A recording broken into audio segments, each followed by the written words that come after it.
This is the Lulich Corner. I'm Jordan Lulich, and thanks for joining us today. Today we get the pleasure of sitting down with Morgen Reynolds from Beyond the Trend Marketing. So first off, Morgen, thank you for coming in, for volunteering your time and sitting down with us. Really appreciate your time. And I'd love to just start out by you just sharing a little bit about who you are and what you do. Okay, well, thanks so much for having me.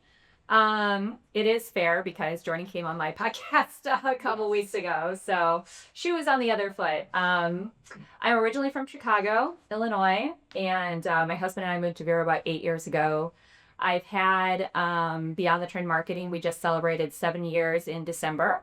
Had kind of a big soiree, and some of your team came, which was really great for them to support us.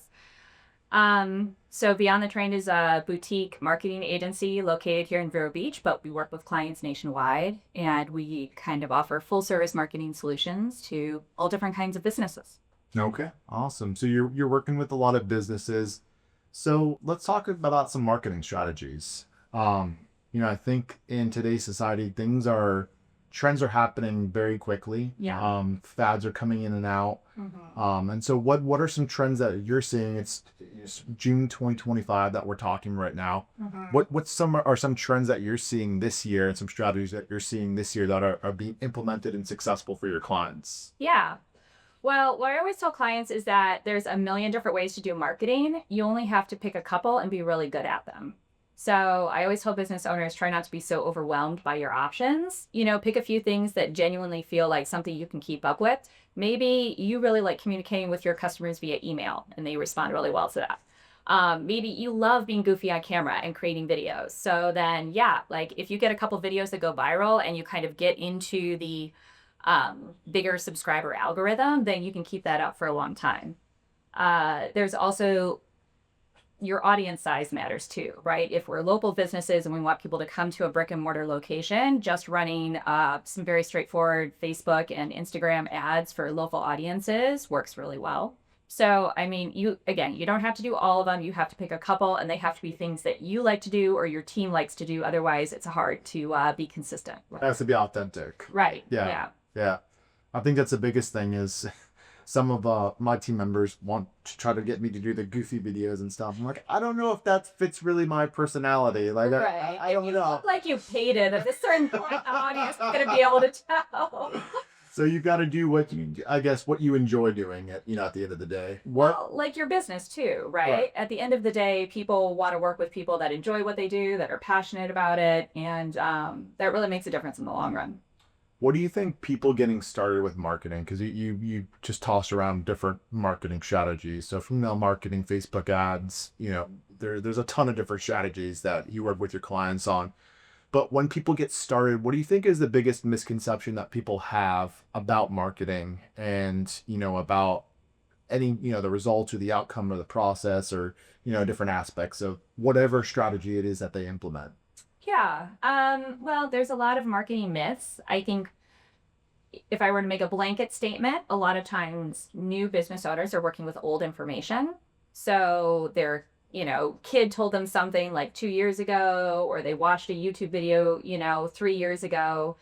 And okay, daily posting on Facebook is it. That's what we got to do. And no matter how bad it looks or what it says, like we just have to post every day. Nobody's going to see it. Nobody's going to like it, but it doesn't matter. That's how we're going to drive business or traffic. So I think, one of the simplest things that a business owner can do is go online and search for marketing strategies in 2025, right? And make sure that it's specifically for this year. And it might seem time consuming, but throw it on like while you're in the car, while you're driving, and start listening through some different things. And sometimes you have to throw some paint at the wall, but if you can afford to hire a consultant or a strategist or a marketing agency, they can kind of guide you through making some smart decisions from the jump that, okay, if we start out this way, this is something that we can probably continue efficiently and consistently. Yeah, for sure. For sure. I'm an advocate of hiring a professional, whether it's law or marketing or whatever it is you're doing. I think a professional, the value you get from a professional goes so far. So I'm definitely an advocate of it. I remember for us starting, because we started marketing maybe 7 years ago, 6 years ago. And I think one of the misconceptions that we had was how long it would take, and I think we had this idea that, okay, we're going to start to run an ad and we'll get a client that will call us tomorrow. And it's doesn't work like that. It does not. And then I was told that there's this idea of branding and you got to be a brand. And I was like, what does that mean? Like, I just want clients to call us up. No. Tweets. Yeah. So what's the difference between marketing and what's the difference between branding? Because I had no idea when I started. Well, marketing is how you introduce people to your brand. And so whatever it is that you're marketing has to have some meaning. It has to have consistency. People have to kind of associate a thought or an idea or a feeling with whatever it is that you're sharing with them. And you know that you guys are building a brand about, that's kind of rooted in the community and caring about your neighbors and things like that. I think you guys do a great job with that. Thank you. But when it comes to kind of how long it takes to market and build a brand, there's this old sales adage, I'm sure you've heard it, that it takes 7 no's to get a yes. And like Zig Ziglar used to say that, sales books all the time. Now they say that it takes at least 9 no's to get a yes because people are so inundated with information. Their attention span is shorter. So you need like a minimum of 9 touches to get somebody to take action. So if you think about that when it comes to a marketing strategy, if you get in front of somebody's face 9 times, whether it's you were on a podcast, they saw your Facebook ad, they picked up a flyer at a local event, they get an email, somebody else, a friend mentions you, then they're like, well, maybe I should pay attention to this and look you up. Then they look you up and then they forget about it, right? You have to get in front of them and repeat the cycle. And then once they are aware of you, they have to decide to choose you and your company or brand over your competition. So as you're doing marketing, you always have to focus on, okay, what's setting me apart from my competition and make sure that you're communicating that really clearly. Yeah. I haven't heard the adage, it takes 7 no's to get a yes, but it makes sense to me. What I heard, it was when you start branding, when we start marketing, it's like planting an orange tree. First, you got to plant the seed. Then you got to watch it grow. You got to prune it. You got to water it. You got to take care of it. And then maybe 2-3 years later, then it finally starts blooming. And so that's what, it was for me, I could be impatient, but it's a very patient process that you have to venture in when you're starting to build a brand and when you're starting to market. Yeah. So that was definitely a misconception that we had. When we started. It's a very Florida analogy. Definitely. The orange Citrus tree. County, yeah. But I like it. And that's why they use the term nurturing a lot when it comes to lead generation and fostering connection with your clients and customers. You have to nurture them along the way. So this market, you go on Facebook and you start scrolling and you see a ton of ads, right? We've got just regular text ads. We've got some image ads. There's video ads. You go on YouTube, there's ads on YouTube. You turn on cable TV, there's ads. And it seems like a lot of the ads, there's just a lot of ads. And so like in a very competitive market, whether it be on social media or digital media or even cable TV, how do you create something that stands out? And how do you create something that's different or that people are going to actually recognize it versus being like everybody else? So that is a little tricky. And unfortunately, there's not like a quick answer to that because it's very industry dependent and it's very audience dependent. So it's not a one size fits all? It is not. Morgen. Unfortunately, I'm sorry. And you're only giving me like 15 minutes here, okay? That's true. But for example, if you are a law firm and let's say you were trying to target, very high-end clients, your type of video and to get people's attention on a YouTube ad would look really different than, let's say, our friends who own a pickle company. And they want you to walk into the local grocery store and pick up their pickles. Right. So you have to think about who you're talking to, and then you have to think about who your competition is.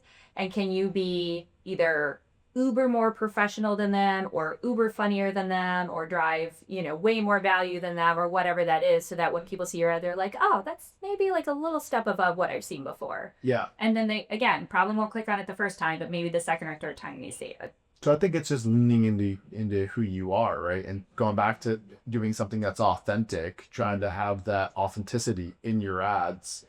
So whether it's you're funny or whether it's, whatever your positive traits you are, it's just trying to showcase those is kind of maybe what you're touching on. Absolutely. To separate yourself and distinguish yourself.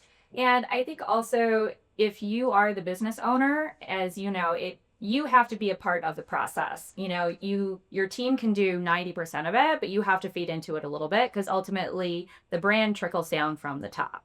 So if you're putting an image out to customers and clients and then it's not what they receive when they walk in the door or when they buy it off the shelf, they're going to lose interest in you really quickly. Yeah. So everything has to kind of tie together, and the owner or the entrepreneur has to be speaking kind of into the marketing so that there's a through line with the communication and the brand. Yeah, it's consistent. Mm-hmm. So, we touched on Facebook, we touched on social media and digital media. As a business owner in today's market, why is it important to be on Facebook? Why is it important to be on Instagram? And is it important to be on other platforms right now too? I mean, it's, again, who your audience is really matters. And when I left Chicago 8 years ago, I thought, honestly, we were done with print marketing, right? I studied, mostly digital marketing in college. And that was when Facebook was new and Twitter was new and WordPress was new. And we were like, oh, this is changing the game. We're never going to have to print another flyer for as long as we live. Newspapers will be gone completely. Has the dynamic changed? Has the power changed? Has where people's eyes gone changed? Yes. But is print completely gone? No. So it's, they talk about the marketing mix. So for local, again, we end up printing a lot of invitations that go in the mail, a lot of flyers. Occasionally people still do newspaper ads, but that can't be the main thing that you do. The best bang for your buck as a business owner is to be on social media. You may not get all of your clients that way, but you'll start to create a buzz, and it's easier for people to share with their friends. It's easier for people to take a screenshot and text it to somebody who's not on Facebook.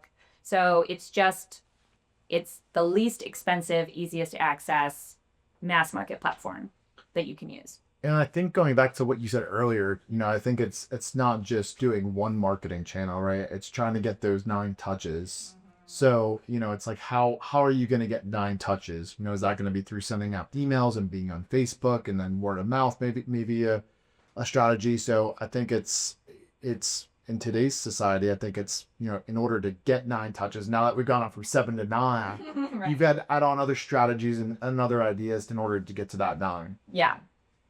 Is there a campaign, or is there a client that you've helped, maybe like a case study that you have that you're really proud about that you can share to people listening about some type of marketing that you helped a client with? Sure. I would say, so recently, in Vero Beach, the old Bayou bar and the Painted Frog were purchased by new owners. Mm-hmm. So in January, they decided that they wanted to rebrand the Bayou into something called the Vero Wine Bar. Mm-hmm. And then they came to me about some help with marketing. And initially they were a little hesitant, I think I can share this, about redoing a whole website along with their marketing campaign. But I said that every touch that you give people has to reiterate this new brand that you're trying to build. So if you have beautiful social media ads and then kind of a hard to navigate, not very pretty website, and you want people to come to your place because it's going to be a really cool atmosphere, you're losing them at one of those steps. So they committed, and we kind of built out this really nice marketing funnel. And you want to build out the funnel, but then you want to get them into the flywheel. So now we have people subscribe to their email list. They're coming to wine tastings. And a lot of that has just been through Instagram and Facebook advertising. So you should go watch or follow them at the Vero Wine Bar. Yeah, that's awesome. Sure. That's awesome. We'll take a look. And just as we can start to wrap things up, what type of influence do you think AI is going to have on marketing? Well, it's already influenced it a tremendous amount. The quickest way that I can share my personal viewpoint on it is that it's like anti-inflation, because now where a business owner maybe had $5,000 for a marketing budget and you could only get this much, if the agency or the team you're hiring is using AI, your $5,000 budget can start to look like a $10,000 budget. If you spend $10,000, that budget can start to look like a $20,000 budget. So everybody's kind of brand communication gets better, which in the end of the day, I think can be a better experience for the consumer. Awesome. Well, sounds good. Well, I appreciate you coming on. I appreciate you sharing some strategies. If people want to reach out to you, you're located right in Vero. On Main Street on 14th Avenue. On 14th Ave. And how can people find you? Beyondthetrend.com. And my email is thecaptain@beyondthetrend.com. Very simple, just like it sounds. You can also text us 772-999-6045. Awesome. Well, thanks for listening. We'll see you next time. Morgan, thanks for coming on. I'm Jordan Lulich, and this is the Lulich Corner.